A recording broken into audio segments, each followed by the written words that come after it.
So for this week's video, I have my arch nemesis, my good friend, Ayakash. Woo! Woo! We're our own studio audience. Thank you so much for being here, Aya. Thank you. You are in New York right now. Are you working or are you just back home? I'm just back home. Like everybody, I'm waiting to see when I get to go back to work. Yeah, same here. I know some of our castmates are off shooting right now, and I'm so jealous that they get to do that. I'm actually going to be in North Carolina, so depending on COVID restrictions, maybe I get to hang out with Jack Quaid. Oh my God, how exciting! I love the Scream movies, so I'm very excited to see Jack Quaid in a Scream movie. I think by the time this comes out, a lot of our fans will have already seen the show. But I want to go through your process. I've seen season 1 and a little bit of season 2 of You're the Worst, and it's really a different character from that to Stormfront. So what was the transition like, and what was, the audition process like for Stormfront? You're the Worst was like the job that changed my life and my world, and like that's my family. So spending 5 years with those guys and getting to play a character over 5-year period that was basically like written onto you and was really a wonderful thing that I never had the experience of before. So, and it was just a tiny cast too. There were 4 regulars, and then we had, a great supporting cast who came back. I mean, even our entire guest cast and main cast, I think is still less than The Boys' main cast. Really?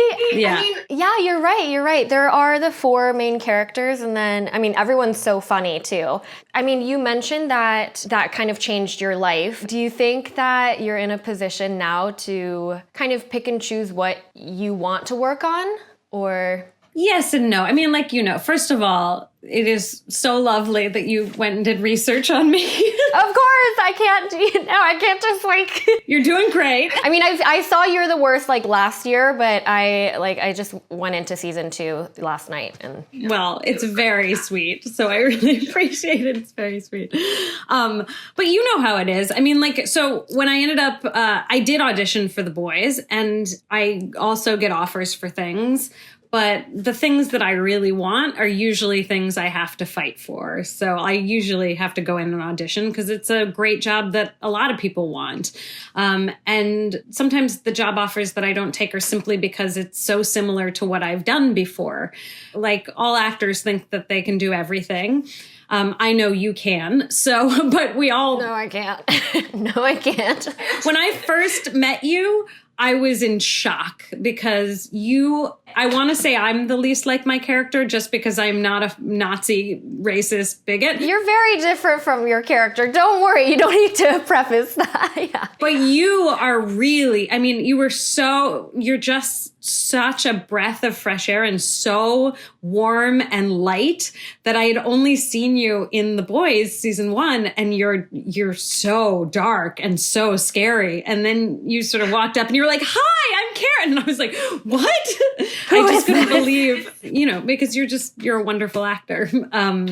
So anyway, we all want to do something different than the last thing that we did. And The Boys felt like a real opportunity to actually, almost in the first few episodes, there are little parts that might be similar to Gretchen in You're the Worst. But I loved that it was a misdirect and that it would really sort of turn on its head. So that even if You're the Worst had a very small following, but even if you happen to be watching The Boys because of that, instead of the millions of people who are watching The Boys not for that, you would be sort of drawn in by that and then have to be confronted by her awfulness later on. So yeah, I definitely think that Gretchen's relatability, having that kind of relatability translate onto Stormfront. One of my favorite scenes with you and Starlight is when you talk about Pippi Longstockings, and you kind of think that she's going to be this role model in a way to Starlight in the way that Queen Maeve failed to be a little bit. And she was digging you, and I think the viewers were also like, oh, she's really cool. And then it turns. But I think it's a testament to how good you are, because you can be so likable and play such an evil character at the same time. So Oh man, there are so many questions. Okay.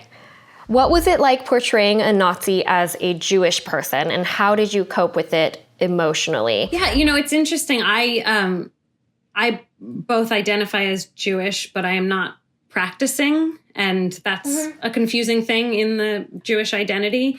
So all of a sudden to have to be talking about things from a Jewish perspective is a really interesting experience for me personally, and also sort of shows the privilege that I've had to not be asked that question before. And you can debate whether or not I look Jewish and my nose and all the crazy shit that happens on social media that I'm not looking at anymore. Right. No, that's crazy. I haven't had to talk about my Jewishness before this. And that's really interesting. And it's been really uncomfortable and confusing because it's not a religion that I practiced. It's just unclear whether it's a race. The Nazis obviously thought it was. So in this context, I do think the question is valid, but it's been hard for me to think about and talk about because I'm kind of like, okay, like, why are we bringing this up all the time? And yet it is valid. So I feel like I've gotten a hit of what it must be like for people who've had to deal with those kinds of questions about their backgrounds and about, where they come from or their race in a way that I haven't before. And that's been interesting for me. In terms of being Jewish and being a Nazi, I think one of the things that drew me to this role was I didn't think they would cast me. The fact that I'm Jewish and the fact that I'm a woman in her 30s who has never done any sort of action movies, I thought it's just not my role.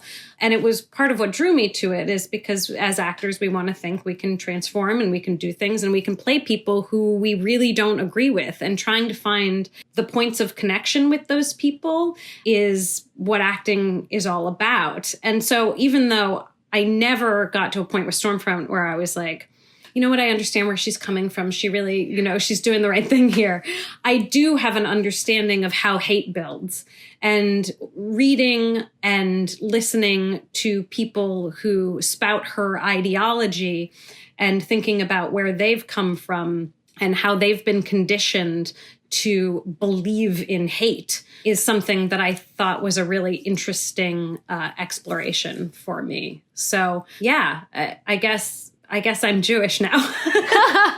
Yeah, I think, what you said about confronting these questions that never really came up at other points in your life is such an interesting one, and I can totally relate to that.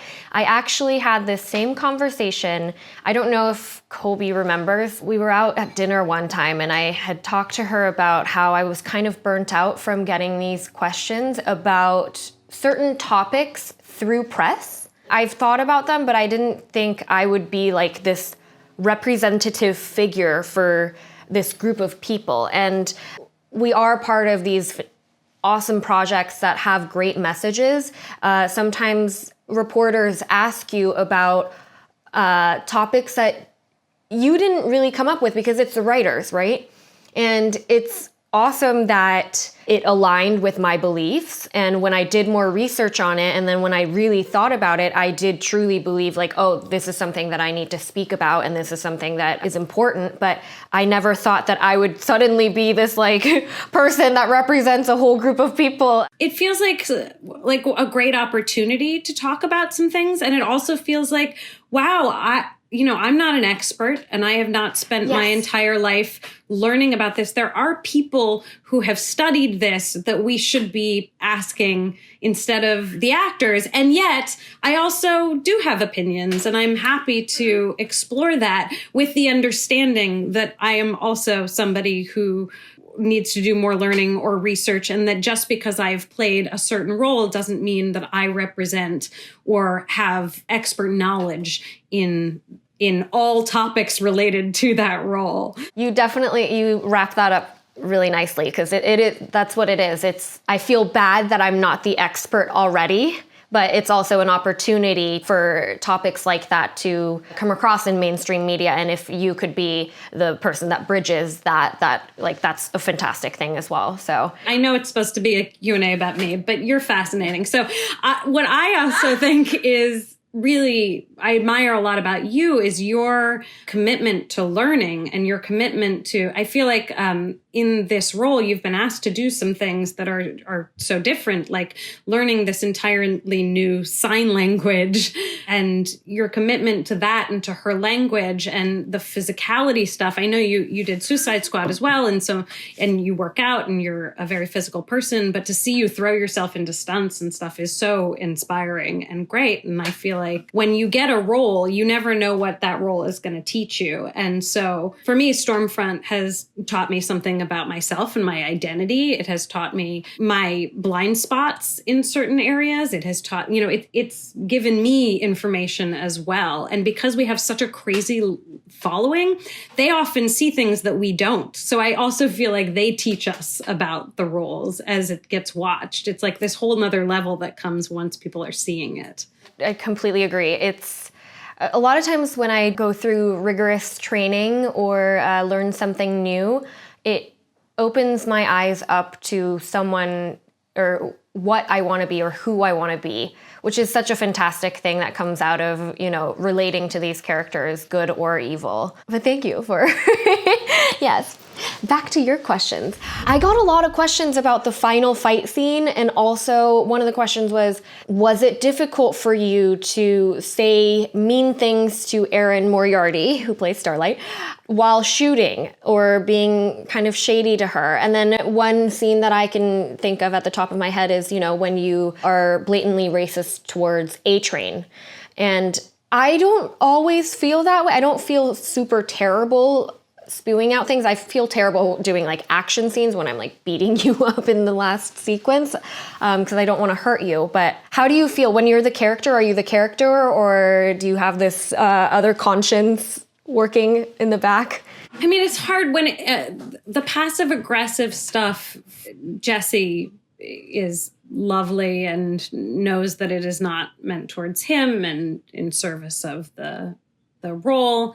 It didn't feel great saying a slur to Abraham. I mean, that's when it really feels uncomfortable, because we don't say the N-word, and I'm very glad, because that would be a very hard thing to say. And it was very hard to say a slur to Abraham. And I think it was in service of something, but that's when it feels uncomfortable. That's when I'm like, this is horrible. And even when I'm Liberty and I'm beating this black kid, I was like, I'm really sorry. Like I said that while filming because it feels uncomfortable. I mean, it's gross. Yeah. But in terms of Erin, it was fine. Yeah. I guess there's varying degrees. And, I just realized that I've never really played such an extreme character of evil. So I think I would also feel very uncomfortable. But when you're ripping someone's face off, it is kind of fun, right? Because you think about, on the day, it's just like being in a horror film. You don't get scared while shooting the horror film because you see all the stuff. And so when we're doing the things of killing that guy in the alley, and the stunt isn't working, and the it's just sort of crushing and no blood's coming out, and then we have to do it again, and then the blood spurts out and hits in the face. I mean, it's so ridiculous and comical that it doesn't sort of hit you. Watching it is very much more uncomfortable than doing it. It's very technical. Like you said, it's, the blood's not spewing or the angle's not right. Okay, let's put it here so that the camera can get it, One of the scenes where I kill the Shining Light member in the party world, I had to reshoot that because it didn't look as gory in the first take. There's been a lot of gore, but we are not scared of it. The very last moment shot of season 2 is the gag of crushing the guy's head in the alley because it didn't work. We didn't have enough time on the day and it didn't work. So then at 2 a.m. on the very last day of shooting, we ended with just Ant over and over pushing his hand into that guy's head while I'm cupping his fake, business. Right. Yeah. This is the way I end the boys. Yeah. It's there's nothing romantic about this whatsoever. No. Oh, the sex scenes are not romantic either. I mean, they're not supposed to be romantic, but they're not sexy either. Well, they're romantic in Homelander's world. He's in love, so, Yeah. How did you film the flying love scene with Homelander, and was it even more awkward than usual? It was definitely more awkward than usual.